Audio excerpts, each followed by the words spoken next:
Vendredi 8 septembre 2023, il est 10 heures et c'est l'heure de notre rendez-vous dans cet immeuble qui abrite le centre médical MSA. Nous sommes des journalistes intéressés par des questions de santé sexuelle et reproductive. Nous allons aujourd'hui échanger avec une équipe d'experts de ce centre autour des infections sexuellement transmissibles. Un problème de santé publique majeur. Selon l'Organisation mondiale de la santé, plus d'1 million de personnes contractent chaque jour dans le monde une infection sexuellement transmissible. La prévention est donc une priorité pour la santé de la population. Voilà qui a motivé cette matinée d'échange qui, en quelques heures, nous a permis d'en apprendre beaucoup sur les infections sexuellement transmissibles. Elles se transmettent par contact cutané lors d'un rapport sexuel vaginal, oral ou anal. Certaines d'entre elles peuvent aussi se transmettre de la mère à l'enfant pendant la grossesse, à l'accouchement ou lors de l'allaitement. Les syndromes qui est l'ensemble des symptômes et des signes des IST. Parmi ces syndromes, je vais citer quelques-uns. Nous avons les écoulements urétral et vaginal. Nous avons les douleurs au bas-ventre. Nous avons les ulcérations génitales. Vous allez voir dans la partie génitale, il y a des ulcérations, il y a vraiment des plaies, des petites plaies. C'est déjà des signes des IST. Nous avons les bibons inguinales. On a bibon moko inguinal, quelque part on a bibon. Vous allez vous dire, ah peut-être la cassure et à poil. Non, c'est une des syndromes des IST. Nous avons les condylomes. Il avait déjà cité les condylomes. Et nous avons les tuméfactions des scrotums. Les tuméfactions des scrotums, je vais les dire, Nandenga Lingala, au moins on a testicule et vimbi. Vous allez vous dire, non, ils ont hernie. Ils ont hernie. C'est déjà une des symptômes des IST. Pourquoi que les moussiques au hôpital, charlatan peut bazaar, léombon, or ce n'était même pas ça. C'était une IST. Et nous avons des conjonctivites de nouveau-nés. Bébé a botami parce que maman avait déjà l'IST avec elle, elle ne s'était pas fait soigner. Et bébé a botami la conjonctivite. On le voit. Conjonctivite que je temps et belé. Ce sont des signes.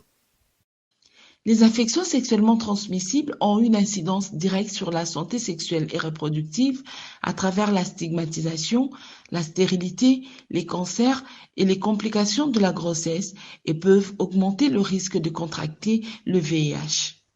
À la naissance, vous avez un décès néonatal. Vous avez pris la responsabilité de gérer la grossesse pendant 9 mois, mais vous n'avez pas eu la grâce d'être bien soigné face aux IST. Et voilà, vous perdez votre enfant. Soit vous avez un enfant qui est prématuré, soit déjà à la naissance, vous avez un enfant, une malformation congénitale. Ce n'est pas intéressant. Soit aussi, la femme développe une stérilité. Pourquoi? Puisqu'il a eu les chlamydia ou d'autres infections sexuellement transmissibles. Il n'a pas été dépisté, soit dépisté, mais pris en charge pas de façon rationnelle. Voilà, la stérilité s'installe.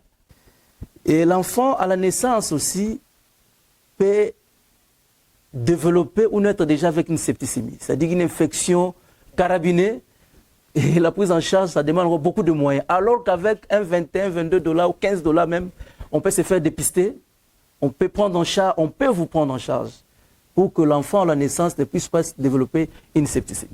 Je disais, la prise en charge n'a pas été intéressante, surtout pour les personnes qui viennent de façon répétée avec les IST, et la prise en charge n'est pas efficace.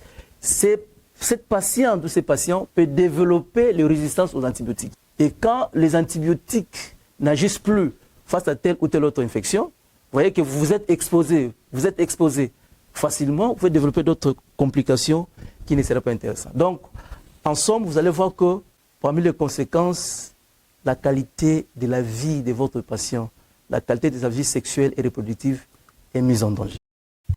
La prise en charge des infections sexuellement transmissibles dans les pays à revenus faibles ou intermédiaires s'appuie sur l'identification des signes pour orienter le traitement. Des tests diagnostiques plus fiables à l'aide de la technologie moléculaire sont d'un usage généralisé dans les pays à revenus élevés. Ils sont d'ordinaire plus coûteux et peu accessibles. La prise en charge des IST n'est pas facile. Il faut qu'on se le dise. C'est la raison pour laquelle nous insistons sur la prévention, sur le dépistage. Sous d'autres cieux, il y a aujourd'hui des techniques qui vous permettent de pouvoir prendre en charge de façon spécifique. Mais vous comprenez les réalités de notre pays, on n'a pas assez d'équipements qui vont nous permettre de pouvoir dépister de façon spécifique le syphilis et le prendre en charge également. Raison pour laquelle nous demandons toujours de se faire dépister. Facilement, on le prend en charge. Donc, quand vous venez très tôt, on vous prend en charge correctement également.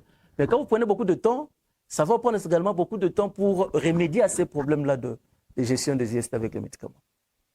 Le port correct et constat du préservatif offre une protection efficace contre la plupart des infections sexuellement transmissibles.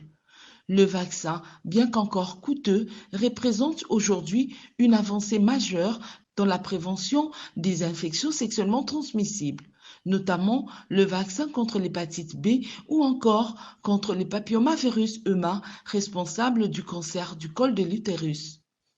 Mais la communication occupe une place de choix dans la stratégie de prévention des infections sexuellement transmissibles dont beaucoup d'aspects restent méconnus du grand public.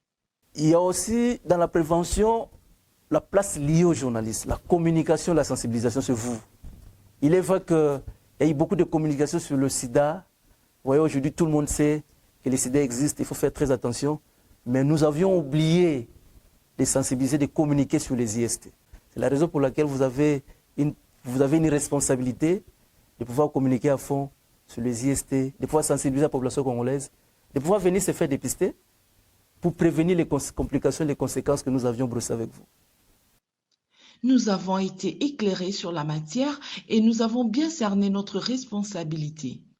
La population a besoin d'être correctement informée pour adopter des pratiques responsables. Un numéro vert, le 40 0022, est mis à la disposition de tout Congolais désireux de bénéficier de plus amples informations et services dans ce centre que nous avons eu le plaisir de visiter avant de clore cette matinée qui aura le mérite d'avoir contribué à notre renforcement des capacités en matière de santé sexuelle et reproductive en général, des infections sexuellement transmissibles en particulier.